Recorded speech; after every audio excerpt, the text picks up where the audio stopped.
Bismillahirrahmanirrahim. Assalamualaikum warahmatullahi wabarakatuh. Salam MPG, salam Kumar Unggul serta salam KIP setiatiku. Okey, Alhamdulillah kerana kita masih lagi diberi ruang dan peluang untuk meneruskan segala aktiviti kita sebagai guru, sebagai murid, sebagai bapa dan juga sebagai amal Allah di muka bumi ini. Alhamdulillah sebagaimana yang sedia maklum, kita semua akan kembali semula ke sekolah, back to school. Welcome back to school pada anak-anak SK Kijal yang bermula pada 8 November nanti. Hari ini 3 hari bulan 11 hingga 7 hari bulan 11 kita bercuti sempena hari Depan Bali, perayaan Depan Bali. Jadi kita akan mulakan sesi persekolahan kita secara bersemuka, secara penggiliran pada 8 November 2021 bagi murid tahun 1, 2 dan 3. Mengikut penggiliran. Pada 14 November 2021, murid tahun 4, 5 dan 6. Tapi sekiranya pada 14 bulan tu semua murid akan hadirlah ke secara penggiliran. Jadi kali ini seperti biasa, jom kita ke sekolah mengikut SOP. Pastikan diri kita sihat, selamat, bersih dan ceria sebagaimana etos sekolah kita. Baik, ini adalah merupakan jadual kehadiran ke sekolah mengikut penggiliran. Sebagaimana yang kita sedia maklumlah pada minggu depan 18/11 ni sehingga 11/11/2021 murid kumpulan A iaitu murid tahun 1, 2, 3 kumpulan A atau minggu A akan hadir ke sekolah. Akan hadir ke sekolah. Kumpulan B akan berada di rumah dan juga tahun 4, 5 dan 6 pun akan berada di rumah. Menjalani PDPR. Ini untuk kumpulan B tahap 1 tu dia perlihatkan diri. Tahun 4, 5 dan 6 dia cikgu akan melaksanakan PDPR lagi. Tapi pada 14 bulan 11 2021 sehingga 18 bulan 11 2021 semua murid akan hadir ke sekolah bagi kumpulan B. Itu adalah minggu B. Kumpulan B. Pada 21 bulan 11 2021 hingga 25 bulan 11 2021 kumpulan A kembali ke sekolah, kumpulan B berada di rumah. Begitulah pada 28 bulan 11 hingga 2012 kumpulan B akan hadir ke sekolah, kumpulan A di rumah. 5 bulan 12 hingga 9 bulan 12 semua murid kumpulan A. Jadi kalau kita lihat di sini kita hadir ke sekolah lebih kurang 5 minggu sahaja. Jadi saya haraplah kepada semua anak-anak Kijal dalam keadaan sihat, hadirlah ke sekolah untuk bersemuka dengan guru-guru SK Kijal. Kerana dah lama dah kita menjalani PDPR, kita dah rasa mungkin dah rasa tak bersemangatlah nak hadir ke sekolah. Baik, ini adalah contoh penggiliran ke sekolah, kehadiran ke penggiliran. Sebagai contoh, sekiranya kelas tersebut ada 36 orang murid, dia akan diberi kepada dua kumpulan.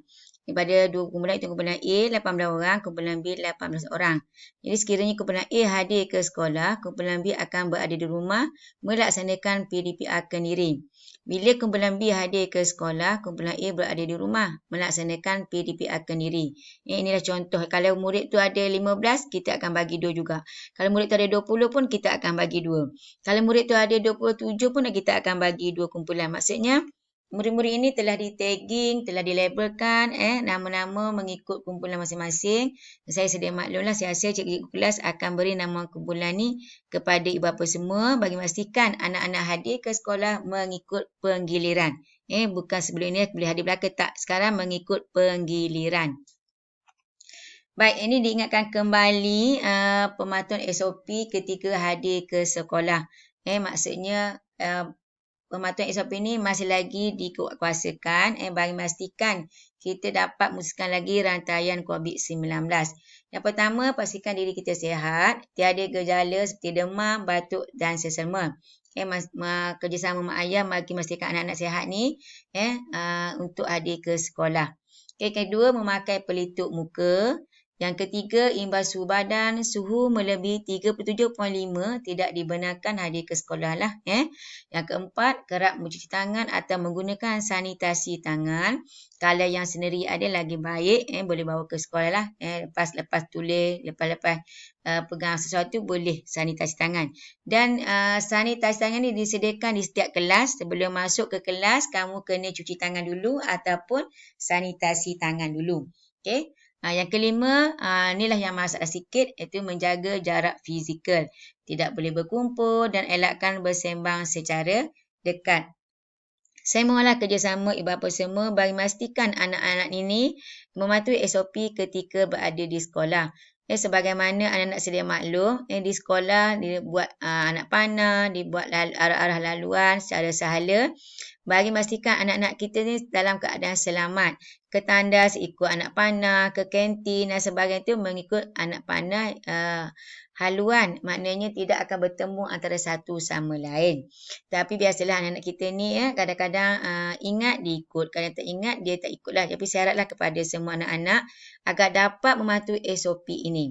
Iaitu mematuhi SOP yang telah dikena. Sekarang semua kita kena ikut. Maksudnya gimana pun kita kena ikut SOP, pakai pelitup muka, imbas suhu, hatta pergi kedai pun kita melaksanakan SOP ini. Jadi saya haraplah kepada semua anak-anak agar mematuhi SOP ketika hadir ke sekolah.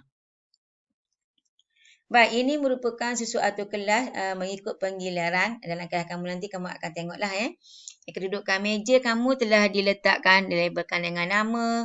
Pelan kedudukan kelas ada nama masing-masing. Jadi anak-anak tidak boleh duduk di meja kawan-kawan. Jadi ini contoh cikgu bagi kumpulan minggu A, kumpulan minggu B. A, B, dia ada memastikan kalau kita lihat dia akan ikut berselang-seli lah. Kerana kita memastikan anak-anak ni selamat. Katalah kalau kelas tu kita letakkan minggu ni 18 orang. Tapi yang hadir 10 orang contoh. Jadi mereka juga akan jaga dalam keadaan jarak lah, belajar dengan guru kelas masing-masing. Ini contoh kehadiran atau meja yang telah di-tagging, dilabelkan oleh guru-guru kelas masing-masing. Baik. Okey, ini meja contoh sekali lagi. Baik, ini adalah merupakan panduan laluan masuk dan juga panduan laluan balik. Murid akan hadir ke sekolah pada pukul 7 pagi sehingga 7.30 pagi. Kita sedia maklum dalam jadual kita bermula 7.30 tu kita dah ada aktiviti. Jadi saya harap semua nanti akan dapat jadual daripada guru kelas masing-masing. Jadi kita haraplah hadir ke sekolah sebelum 7.30 pagi bagi memastikan aktiviti kita dapat ikuti. Okey, untuk murid prasekolah tahun 1, 2 dan 3 mereka akan masuk melalui pintu 1. Murid tahun 4, 5 dan 6 akan masuk ikut pintu 2. Ketika balik pula kita ada model penyuraian iaitu model penggiliran. Pintu 1 ni kita akan letakkan murid tahun 1, 2 dan 4. Tapi dia ada masa penggiliran dia keluar kelas tu pukul berapa. Pintu 2, tahun 3 dan 5 ikut masa penggiliran juga. Pintu asrama, murid prasekolah dan tahun 6. Prasekolah dia balik awal, kemudian diikuti tahun 6 lah ikut masa yang telah ditetapkan. Masa-masa ni akan diberitahu oleh guru kelas masing-masing. Jadi saya haraplah kepada ibu bapa, ikutlah, patuhilah masa yang ditetapkan ini agar kita dapat sama-sama mematuhi SOP ataupun model penyuraian yang dicanangkan oleh pihak-pihak kementerian dan sebagainya. Baik. Ini saya masukkan sedikitlah panduan awal kepada ibu bapa semua. Bila kita bersekolah sehingga 9 dan 12 itu, kita akan bercuti akhir tahun, cuti persekolahan pada 10 hari dan 12, 21 sehingga 31 hari dan 12, 21. Sesi persekolahan pada tahun ini dilanjutkan selama 2 bulan lagi pada tahun 2022. Iaitu bermula 1 Januari hingga 2022 sehingga 28 Februari 2022. Bermula 1 Mac 2022, barulah anak-anak kita ni akan melangkah ke tahun berikut. Maksudnya kalau sekarang, tahun 1 Januari hingga bulan Januari dan Februari tu dia masih lagi buat tahun 1. Pada 1 Mac 2022, baru dia akan masuk tahun 2. Begitu juga dengan tahun 2 akan masuk tahun 3 pada Mac 2022. Bagi anak-anak tahun 6, kita tak pastilah macam mana keadaan dia, takkan hari ni datang tahun 6, besok tahun 1, tingkatan 1 kan. Jadi kita akan lihat ini adalah panduan awal yang telah dikeluarkan oleh pihak kementerian. Kita sedia maklum mungkin ada perubahan cuti ke apa, kita tak tahu lagi. Ini panduan awal kepada ibu bapa semua agar kita bersedia dengan sesi persekolahan bersemuka pada tahun 2022. Jadi sekali lagi saya ucapkan selamat kembali ke sekolah kepada semua murid-murid SK Kijan dari tahun 1 hingga tahun 6. Pastikan dari keadaan kita sihat, selamat bersedia dan ceria untuk kembali ke sekolah. Dan kita bersedia untuk belajar semula ke sekolah sebagaimana kita dah lama dah ber-PPDPR. Jadi bila kembali ke sekolah ni adalah aktiviti ataupun program-program yang dirancang oleh guru-guru kamu agar memastikan selama ini murid-murid yang kurang ikuti PDPR yang ikuti tu bagus, yang penuh ikuti pada bagus, yang kadang-kadang dia ada masalah kesihatan ke kan, bila dia datang ke sekolah secara bersemuka ni mungkin cikgu akan lebih memberi tumpuan dan fokus kerana dalam kumpulan yang kecil bagi memastikan kemahiran-kemahiran dan setiap mata pelajaran itu dapat diikuti, dapat diterima oleh semua murid sebelum murid-murid melangkah ke tahun seterusnya. Contoh kalau tahun 6 dia akan melangkah ke tingkatan 1, tahun 5 ke tahun 6, tahun 4, tahun 5 dan sebagainya. Jadi saya berharaplah kepada semua murid-murid SK Kijan, cikgu ucapkan selamat kembali ke sekolah, welcome back to school. Bermula pada 8 November 2021 minggu depan secara penggiliran. Penggiliran. Jangan tersilap pula. Sebab kita telah aturkan, susunkan jadual mengikut penggiliran. Jadi saya mendoakan agar selama 5 hari cuti ni, sempena daripada Bali ni, semua murid jaga kesihatan, jaga diri. Nak pergi mana-mana pastikan SOP itu dipatuhi agar kita semua dalam keadaan selamat, sihat untuk kembali ke sekolah pada minggu hadapan. Jadi saya ucapkan lagi sekali jaga SOP, patuh SOP, jaga kesihatan agar kita dapat kembali ke sekolah dalam keadaan ceria, dalam keadaan penuh motivasi untuk ke sekolah. Ke satu lagi mengenai pakaian, sekiranya pakaian sekolah kamu dah tak muat ke, kamu boleh pakai baju PJ lah, pakaian baik yang sopan untuk adik ke sekolah. Kalau ada baju sekolah tu boleh pakai lagi, alhamdulillah. Kalau tak ada boleh pakai baju PJ untuk kembali ke sekolah. Selamat kembali ke sekolah. Welcome back to school semua murid-murid SK Kijan yang dikasihi sekalian. Assalamualaikum.